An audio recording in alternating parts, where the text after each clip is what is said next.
के समय में दंगे होंगे, वही तो डायल 100 की सेवा देगा। दंगा कराओगे तो दोगे ही। विकास का जो मुद्दा है, अब हर आदमी को विकास चाहिए, विकास के साथ लोग जुट रहे हैं, तो इस तरीके से अखिलेश यादव ने ये मीटिंग की है।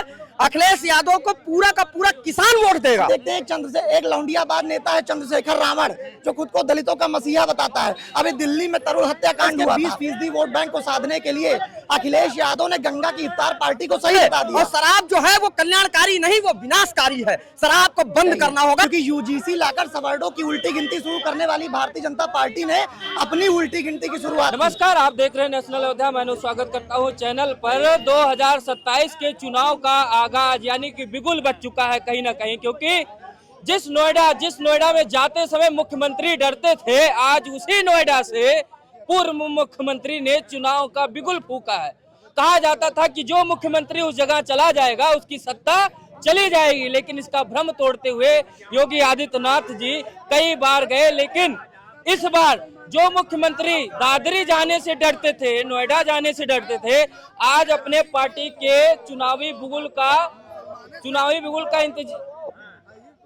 चुनावी शंखनाद भी नोएडा से करना शुरू कर दिया। यानी कि अब नोएडा उनके लिए पावर सेंटर बनने जा रहा है, उनको लग रहा है।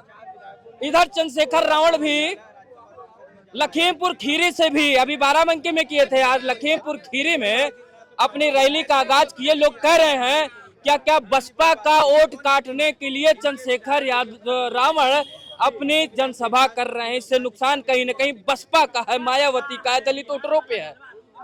अब हैट्रिक कौन मारेगा ये लोगों से जानते हैं, क्योंकि उसी जेवर से प्रधानमंत्री ने एशिया के सबसे बड़े एयरपोर्ट का उद्घाटन कर दिया पहले टर्म का। एक तरफ विकास, एक तरफ चुनावी रैली, एक बार जातीय समीकरण। कौन बनेगा उत्तर प्रदेश का किंग 2027 में? आइए बात करते हैं। हम क्या कहेंगे? चंद्रशेखर रावण दलित वोटों को काट रहे हैं और बसपा को नुकसान पहुंचा रहे हैं। क्या लग रहा है आपको? देखिए, जो ये था, जो नोएडा में जो चला जाता वो सीएम बदल जाता। कम से कम योगी आदित्यनाथ जी ने ये दिखाया, कम से कम सैकड़ों बार गए हैं वहाँ पे, कि ऐसा कुछ नहीं है। एक मानसिकता है उधर के लोगों को, ऐसा ना सोचा जाए कि श्रापित लोग नहीं है वहाँ, ये भारत के लोग हैं और उत्तर प्रदेश की बात है। तो क्या लग रहा है आपको? मेरा सवाल ये है कि उसी दादरी से शुरुआत हो रही है, चंद्रशेखर कर रहे हैं। क्या चंद्रशेखर रावण मायावती के ही वोटों को डिस्टर्ब करेंगे क्या? उधर बीजेपी का जो मजबूती है, बहुत बड़ा मजबूती है, क्योंकि वहाँ पे मेट्रो जो दिल्ली से और मेरठ तक ले जो 4 घंटे का रास्ता है, उसे रैपिड मेट्रो द्वारा 35 मिनट में कंप्लीट कर लिया जा रहा है। मेरठ से प्रयागराज तक करीब 10 घंटे का जो रास्ता है वो 3 घंटे का सफर किया जा रहा है। सराधना में स्टेडियम खुला। तो विकास का जो मुद्दा है, अब हर आदमी को विकास चाहिए, विकास के साथ लोग जुट रहे हैं, तो इस आधार पर बीजेपी वहाँ पे जिस नोएडा को लोग अछूत मानते थे, आज उसी नोएडा से शुरुआत कर रहे हैं, चुनावी रैली का आगाज कर रहे हैं। अखिलेश यादव को लग रहा है कि अब ये हमारे लिए चुनावी सबसे बड़ा एक तरीके से फल साबित हो जाएगा नोएडा। देखिए कैसे देख रहे हैं, क्या अब अखिलेश यादव सरकार में आ जाएंगे नोएडा से जो काम? नहीं, पहली बात, नोएडा को अछूत क्यों मानते हैं? ऐसा है, पश्चिम में जाट किसान बाहुल्य वोटर है। किसानों के लिए किसी ने कोई काम तो किया नहीं है, और जब किसानों के लिए कोई काम नहीं किया है तो कह दे कि भाई नोएडा जाएंगे तो हम हार जाएंगे। किसानों की जमीन का भूमि अधिग्रहण कानून के अंतर्गत उनको मुआवजा भी नहीं मिला है, ठीक है, और इसलिए जो है उसको अछूत बोले। अब भारतीय जनता पार्टी की हालत यह है कि इनकी सरकार में भी किसानों की हालत बहुत खराब हो चुकी है।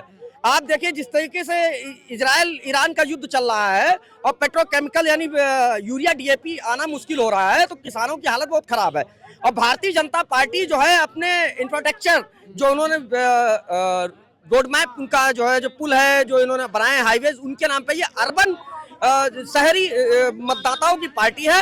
भारतीय जनता पार्टी अपने हाईवे और ये टोल नाके के नाम पर पूरे देश में वोट लेना चाहती है। शहरी कौन आ रहा है आपके हिसाब से? कौन आ रही है? अगर के शहरों वाली पार्टी है, हाँ, तो गांव वाली कौन सी पार्टी है? इसीलिए कह रहा हूं कि दादरी में जिस तरीके से अखिलेश यादव ने ये मीटिंग की है, अखिलेश यादव को पूरा का पूरा किसान वोट देगा। हाँ, समाजवादी पार्टी की मैं इसलिए बात कहता हूं कि जब 1920 में चंद्रशेखर आजाद और भगत सिंह जी किसानों की बात कर रहे थे, तो महात्मा गांधी जी गौरक्षा की बात कर रहे थे। तो ये जो भारतीय जनता पार्टी है गौरक्षा की बात जरूर करेगी, लेकिन किसानों की बात नहीं करेगी। और समाजवादी पार्टी जो है वो किसानों गौ रक्षा की बात नहीं होनी चाहिए। होनी चाहिए। गौ रक्षा जो है दूध उत्पादन का, डेयरी उत्पादन का जितना भी काम होता है दूध से होता है, जानवरों से होता है। तो जानवर भी तो कहीं ना कहीं एक खेती में, किसानी में आ गया ना। देखिए अभी तक किस तरीके से इतनी सरकारों ने योजनाएं चलाई, लेकिन उसके बावजूद भी गौवंश की इस तरीके से दुर्दशा हुई है। ये पेट्रोल डीजल बंद हो जाने दीजिए, एक एक गाय और एक एक बैल को लोग पूजने लगेंगे और मजदूर से ज्यादा गाय और बैल की जो है अहमियत हो जाएगी, क्योंकि हमारे अशोक स्तंभ में भी बैल और घोड़ा दोनों बने हुए हैं। अश्व की ताकत इंजन की होती है, युवा की है, और गाय और बैल जो है वो किसान की ताकत है। तो आप लोग अखिलेश यादव बिल्कुल साइकिल चल जाएगी इनके साथ। नहीं चलेगी, इसलिए साइकिल नहीं चलने वाली, क्योंकि आप जानते हैं कि इन्होंने कहा कि किसानों की बात अखिलेश यादव की सरकार करती है, लेकिन मैं आपको बताना चाहूंगा कि अखिलेश यादव के राज में बुंदेलखंड क्राइसिस का मामला हुआ था। 750 सुनिए पहले इसी सरकार में मारे, एक मिनट सुनिए, 750 किसान 3 काले कानून के चक्कर में शहीद हो गए। पंजाब से लेकर पूरा देश किसानों के शहीद हो गए किसान। सुनिए, बुंदेलखंड क्राइसिस के दौरान 23 रुपए 28 रुपए का चेक बांटने वाली कौन सी सरकार थी जिसने किसानों का भद्दा मजाक उड़ाया? जब किसान वहां पर मर रहे थे उस समय अखिलेश यादव को किसानों की हालत देखने की फुर्सत नहीं थी। दूसरी बात, 5-5 रुपया का भी दिया है। पहले मेरी बात सुनिए, मैं भारतीय जनता पार्टी का ठेकेदार नहीं हूं ना, मैं समाजवादी पार्टी की विचारधारा का बिका हुआ हूं, लेकिन मैं इस बात को लेकर मुहर लगाना कि अभी किसी की सरकार बनने वाली है, भविष्य के गर्भ में है। लेकिन अखिलेश यादव की जहां तक बात रही, आप बताइए कि उत्तर प्रदेश के 20% वोट बैंक को साधने के लिए अखिलेश यादव ने गंगा की इफ्तार पार्टी को सही बता दिया, लेकिन उन्हीं अखिलेश यादव से पूछना चाहिए कि क्या मस्जिद के अंदर बैठकर दारू पीना उचित है, तो वो क्या कहेंगे? वो कहेंगे कि नहीं।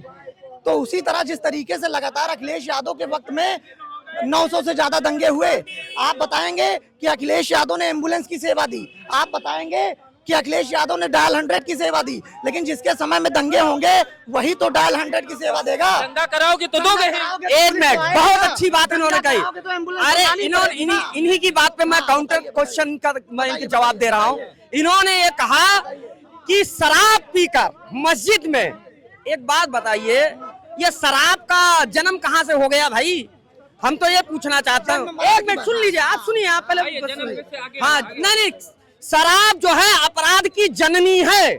बिल्कुल है। फिर आज इस देश में 94,000 उत्तर प्रदेश में विद्यालय बंद करके ये जगह जगह शराब के ठेके खोले जा रहे हैं। इसको पीने के बाद में बलात्कार नहीं होगा, इसको पीने के बाद में हत्या नहीं होगी, इसको पीने के बाद में हिंदू मुस्लिम दंगा नहीं कराया जाएगा, इसको पीने के बाद में लोगों को भड़काया नहीं जाएगा। सबसे बड़ा दंगा कब हुआ था हमको जी? यूपी में सबसे बड़ा दंगा कब हुआ था? इससे पहले यूपी में दंगा हुआ था वो मुजफ्फरनगर का हुआ था 2013 में। तो उस समय भी तो दारू था। इस समय भी दारू है, तो दारू से दंगा हो। एक मिनट सुन लीजिए, भारत का संविधान कल्याणकारी संविधान है, और शराब जो है वो कल्याणकारी नहीं, वो विनाशकारी है। शराब को बंद करना होगा। अभी जयपुर हाईकोर्ट ने शराब के ऊपर रोक लगाई थी, माननीय सर्वोच्च न्यायालय में पिटीशन गई। माननीय सर्वोच्च न्यायालय ने कहा कि कुछ 1000 करोड़ रुपए की वजह से हम देश की सरकार का नुकसान नहीं करा सकते। दूध बिकेगा, शराब बंद होगी, दूध बिकेगा। समाजवादी पार्टी की सरकार जब आएगी तो घर घर में दूध भेजा जाएगा। चलिए आइए, उधर आइए। क्या लग रहा है कि इस बार क्या बीजेपी से, अभी यूजीसी का मुद्दा था, कुछ लोग नाराज दिख रहे थे, क्या बीजेपी को अच्छा खासा नुकसान हो गया है और समाजवादी पार्टी उसका फायदा उठा के सत्ता वापसी कर लेगी? देखिए, जाहिर सी बात है कि यूजीसी के मुद्दे के बाद भारतीय जनता पार्टी की सरकार बैकफुट पर दिखाई दे रही है, क्योंकि यूजीसी लाकर सवर्णों की उल्टी गिनती शुरू करने वाली भारतीय जनता पार्टी ने अपनी उल्टी गिनती की शुरुआत की और उसके बाद से लगातार समीकरण बिगड़ते हुए दिखाई दे रहे हैं। मैं भारतीय जनता पार्टी की विचारधारा से सहमत इसलिए नहीं हूँ क्योंकि शिक्षा के मंदिर को युद्ध का मैदान बनाने का काम यूजीसी लाकर भारतीय जनता पार्टी की सरकार ने किया, लेकिन जिस तरीके से भारतीय जनता पार्टी की सरकार यूजीसी लाई, उसके बाद से लगातार आप देख रहे हैं कि मोदी की चाल ढाल गड़बड़ा चुकी है और इसका फायदा बिल्कुल जाहिर सी बात है, समाजवादी पार्टी टक्कर में है तो समाजवादी पार्टी को मिलेगा, लेकिन समाजवादी पार्टी की हिंदू विरोधी विचारधारा का भी नुकसान समाजवादी पार्टी को होगा, इसमें कोई दोहरा वाली बात नहीं। अब आप जानते हैं, देखिए इस समय लगातार उत्तर प्रदेश को जातीय संघर्ष में बदलने की कोशिश की जा रही है। आप देखते हैं एक लौंडियाबाद नेता है चंद्रशेखर रावण, जो खुद को दलितों का मसीहा बताता है। अभी दिल्ली में तरुण हत्याकांड हुआ था, तरुण की लाश देखने वो नहीं गया मौके पर और उसके बाद वो दलितों का सबसे बड़ा मसीहा खुद को कहता है। तो कहने का तात्पर्य ये है कि प्लस और माइनस भविष्य के गर्भ में है कि किसकी सरकार बनेगी। मैं भारतीय जनता पार्टी का ठेकेदार हूं। प्लस माइनस उत्तर प्रदेश के एक कोने से एक दिन पहले प्रधानमंत्री जी आए, योगी जी गए, मुख्यमंत्री जी वहां पर जेआर एयरपोर्ट का उन्होंने उद्घाटन किया, लेकिन दूसरे दिन जिस नोएडा को पूर्व मुख्यमंत्री लोग अछूत मानते थे, डरते थे जाने में, उनको अपनी राजनीतिक रोटी यानी राजनीतिक संगनात करने के लिए दादरी यानी कि उनको नोएडा भी जाना पड़ा। और वहां से बड़ी बात लगा कि बहुजन वोट भी हम एकत्रित कर लें, तो अखिलेश यादव मायावती जी के घर भी चले गए।